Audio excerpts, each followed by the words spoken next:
What began as a lighthearted daytime talk show moments slowly transformed into one of the most uncomfortable scenes in recent television memory.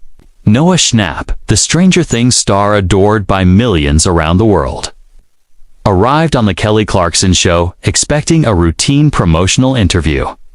Instead, the conversation spiraled into a tense confrontation that no one in the studio anticipated. By the end of it, Noah removed his microphone, stood up, and walked off the set, leaving Kelly Clarkson frozen in her chair and the audience sitting in stunned silence. This was not just another celebrity interview gone awkward.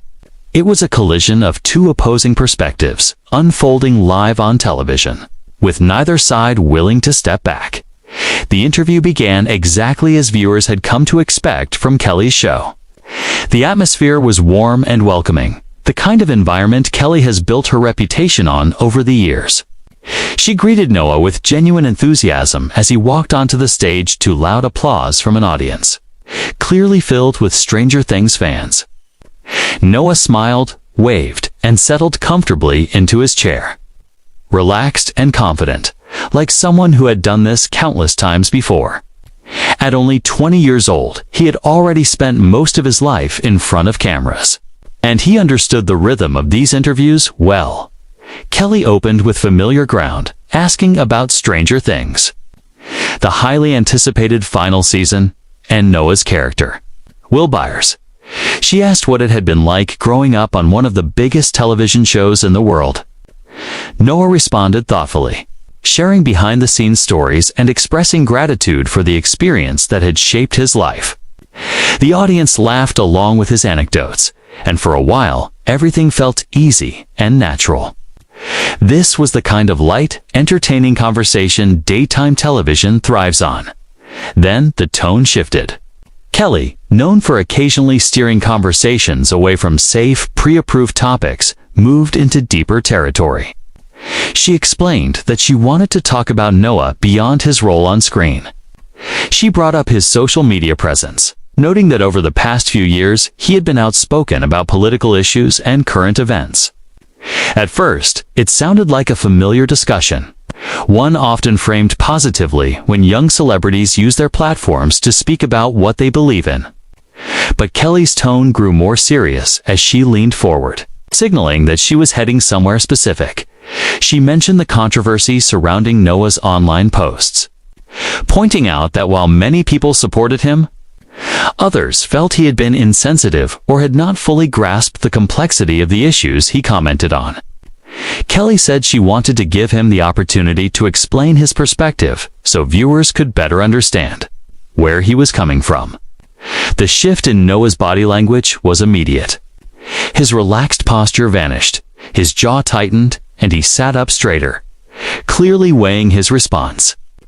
The once lively audience fell silent, sensing the tension settling over the room.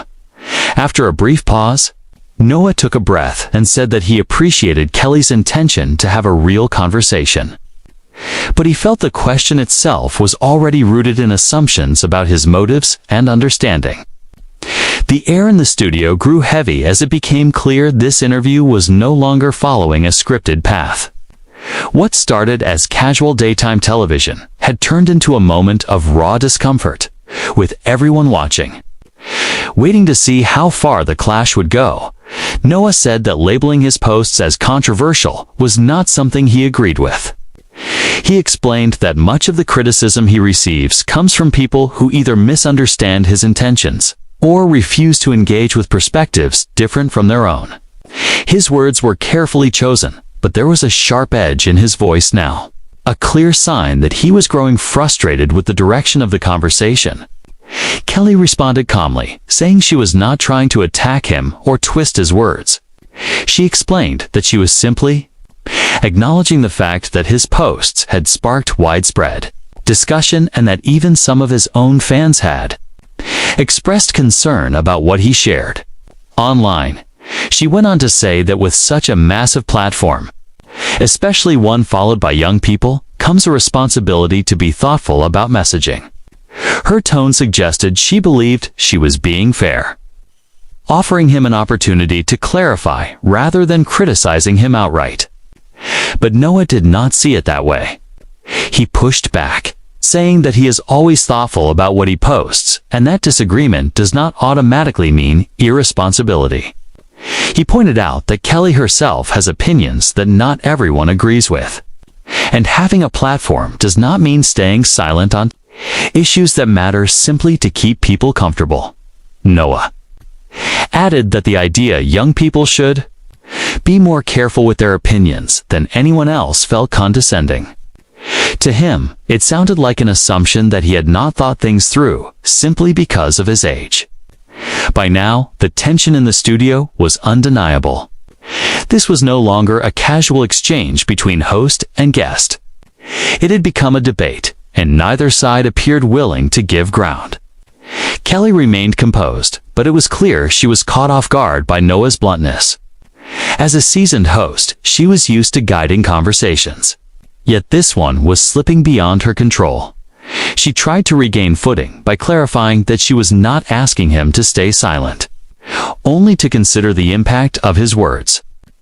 Kelly brought up specific examples, referencing posts where Noah had shared opinions on international conflicts and social issues. She said some of those posts were viewed as one-sided or lacking nuance, and that people directly affected by those situations had expressed genuine hurt and frustration.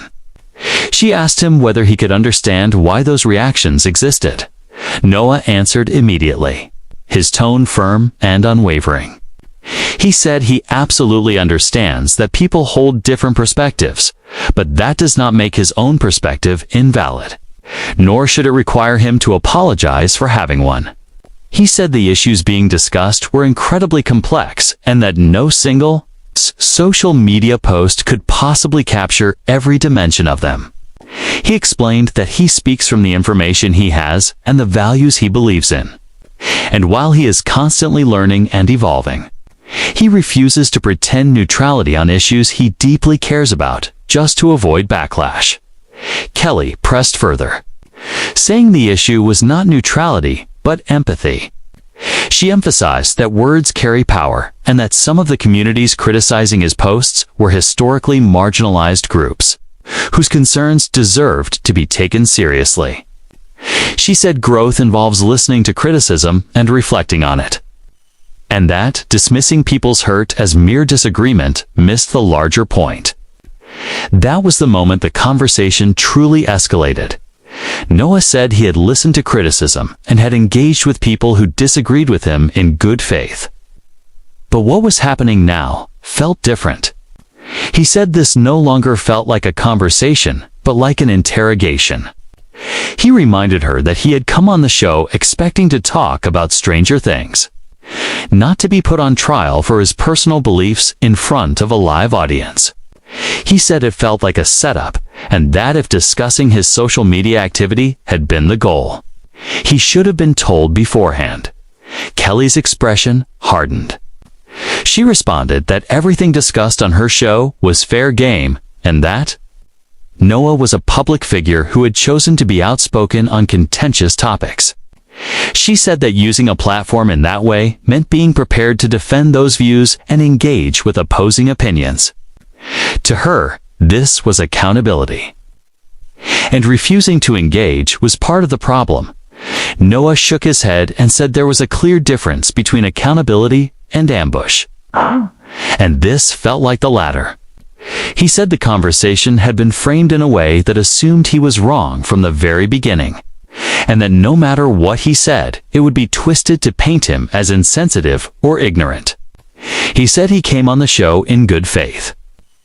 And this was not the conversation he had agreed to have. By that point, the audience was completely silent. Every laugh, every murmur had vanished, replaced by a heavy stillness as everyone in the room realized they were witnessing something far more serious than a daytime talk show interview. Around the studio, reactions were split. Some audience members shifted uncomfortably in their seats, while others leaned forward, completely absorbed. No one had come to a taping of the Kelly Clarkson show expecting to witness something like this. Kelly appeared to pause for a moment, weighing her options. She could have eased off, changed the subject, and salvaged the rest of the interview. Instead, she chose to push forward, leaning back in her chair. Kelly said she understood that Noah felt blindsided, but this, she explained, was part of being a public figure. When someone shares their opinions with millions of people, she said, they also have to be willing to discuss those opinions in settings that may not always feel comfortable. Her show, she reminded him, was meant to be a place for real conversations. And real conversations are sometimes difficult. She insisted she was not attacking him, only offering him the chance to explain himself to people who might not understand his perspective. Noah let out a short laugh, sharp and humorless. It was the sound of frustration, not amusement. He said that calling this an opportunity felt manipulative, because the entire structure of the conversation assumed he owed people an explanation or an apology. He pointed out that Kelly kept using words like accountability and responsibility. But what she really seemed to want was for him to admit he was wrong and say whatever was necessary to make the criticism disappear. He said plainly that he was not going to do that because he did not believe he had done anything wrong. Kelly's voice hardened. She said that refusing to even consider the possibility that you might have hurt people is exactly the kind of mindset that allows harm to continue. She said it is entirely possible to have good intentions and still cause pain, and that maturity means recognizing that and being willing to do better. From her perspective, Noah seemed more focused on defending himself than on truly listening to those who felt hurt by his words. Noah's eyes narrowed. He said Kelly was making assumptions about what he had and had not listened to, and that just because he had not responded in the way she expected did not mean he had not reflected deeply. He argued that the hurt she kept referring to was not universal. Many people, he said, share his perspective and feel just as strongly as he does, acting as though one group's feelings should automatically override his right to express his beliefs. He said was not fairness. It was silencing Kelly cut in immediately. She said no one was trying to silence him, and that claiming to be silenced while sitting on a nationally televised show with a massive audience was not a convincing argument. What people were asking for, she said, was not silence, but thoughtfulness and humility. His defensiveness, she added, made it seem as though being right mattered more to him than the impact of his words. Noah's face flushed.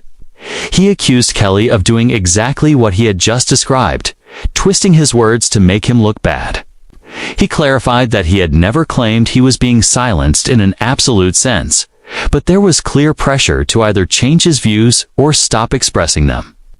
Being challenged was one thing, he said, but being told that your beliefs are inherently harmful unless they are framed to please everyone was something entirely different. Kelly responded that free expression does not mean freedom from consequences. Noah was free to say whatever he wanted, she said, but others were equally free to respond, criticize, and hold him accountable. If he could not handle that reality, she added bluntly, then maybe he needed to rethink how he used his platform. The directness of her words seemed to surprise even her. A ripple moved through the audience, a few quiet gasps breaking the silence. This was no longer a disagreement. It was a full-scale confrontation. The cameras continued to roll as Kelly and Noah locked eyes, each convinced they were in the right. The entire studio seemed to hold its breath. After a long pause, Noah spoke again, his voice low and tightly controlled anger just beneath the surface. He said that telling someone to reconsider using their platform because they refuse to align with a particular narrative is exactly how real dialogue gets shut down. Kelly spoke about wanting honest conversations, he said, but what she truly wanted was agreement or apology. Kelly's jaw tightened. She said she had hosted many guests with views very different from her own, and those conversations had been respectful and productive. The difference, she argued, was openness. Those guests were willing to listen and engage, not approach criticism as an attack. Noah replied that he had learned a great deal over the past few years and continued to educate himself on the issues he cared about. But growth, he said, does not mean abandoning your principles every time someone tells you that you are wrong. Some criticism, he admitted, had been fair and had made him more thoughtful. Much of it, however, had been bad faith attempts to discredit him simply because people disliked his conclusions. Kelly said that Noah's unwillingness to truly engage with the substance of people's concerns was what made the conversation so difficult. Every time she raised a specific issue, she argued, he shifted the focus to free speech or bad faith criticism instead of directly addressing the point. If he genuinely could not see why some of his posts were perceived as hurtful or irresponsible, she said, then perhaps he was not as thoughtful about the impact of his words as he claimed. Noah's voice rose slightly as he pushed back. He said he had addressed the issues, but that Kelly kept reframing his answers as deflection simply because they were not the responses she wanted. He pointed out that she repeatedly referenced groups who were supposedly hurt by his posts without ever clearly explaining what he had said that was so harmful or why his perspective should automatically be treated as less valid than anyone else's.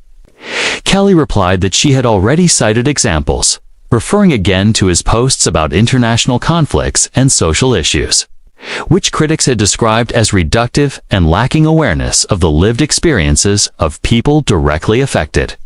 She said that what frustrated people most was not just the posts themselves, but Noah's tendency to double down rather than listen. Noah responded that he had listened and that he fundamentally disagreed with the idea that his posts were harmful. These were deeply contested issues, he said, and there was no single narrative everyone was obligated to follow. His views reflected his research and values, and he was not going to apologize simply because his perspective did not align with what Kelly deemed acceptable. Kelly said the issue was not having an opinion, but how that opinion was expressed and whether Noah was willing to consider that he might be missing something.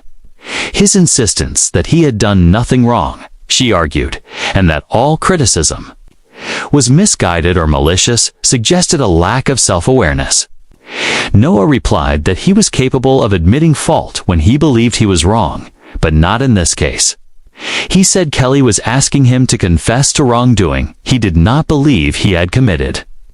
If people were hurt by his posts, he said, he was sorry they felt that way, but he was not sorry for sharing his views.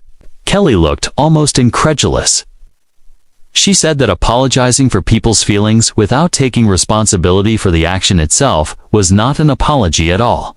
It was a dismissal. Noah gripped the armrests of his chair and said he was not offering a non-apology. He was being honest. Feelings, he said, are real, but they do not determine truth or dictate what he is allowed to say. If Kelly wanted him to lie about regretting his posts just to smooth over the interview, then she was asking him to compromise his integrity. Kelly replied that integrity does not mean never being wrong, and what Noah called integrity looked a lot like stubbornness. His refusal to even consider the possibility that he had made a mistake, she said, made the conversation pointless. She admitted she had hoped for a real dialogue, but instead saw someone more focused on defending his ego than engaging with the issue. At that moment, Noah stood up slowly and deliberately. He reached for the microphone clipped to his shirt and began to unhook it. Kelly stopped mid-sentence, her eyes widening. As the audience collectively inhaled, Noah looked directly at her and said this was never going to be a real dialogue because she had already made up her mind before he sat down. He said he had been invited not to talk, but to be taught a lesson on live television. And he was not going to sit there and be lectured about integrity under false pretenses. Kelly quickly responded that nothing about this was an ambush, and that Noah's social media presence was part of who he was as a public figure. If he wanted to be taken seriously, she said, he needed to be willing to defend his positions when challenged, not walk away. Holding the microphone in his hand, Noah said there was a difference between being challenged and being set up. Every response he gave, he said, was framed as proof of his supposed failings. When someone decides you are wrong in advance, that is not dialogue. It is performance. Kelly shot back that she had asked reasonable questions about things he chose to post publicly, and that his reaction told viewers everything they needed to know about his willingness to be accountable. Walking away, she said, did not make him right. It made him look unable to handle scrutiny. Noah stepped back from the chair and said this was not scrutiny, it was prosecution. Kelly had positioned herself as judge and jury, and no answer would ever have satisfied her. The goal, he said, was to force him to either renounce his beliefs or be labeled stubborn and insensitive. Kelly leaned forward, her voice rising, insisting the conversation was not about her, but about the people affected by his words. His refusal to acknowledge harm, she said, was not brave. It was selfish. Noah responded coldly that Kelly did not get to decide what was harmful on behalf of entire communities. She was using the language of harm, he said, as a weapon to shut down perspectives she disliked. He had spoken with many people who appreciated his willingness to speak openly, and their voices mattered too. Kelly shook her head and said he was cherry-picking support to avoid legitimate concerns, making it clear he was uninterested in growth or understanding. Noah said she too had come in with her mind made up. When she talked about growth, he said, what she really meant was agreement. Kelly stood up, matching his posture. She said she had given him every opportunity to explain himself with humility. But instead, he chose defensiveness and victimhood.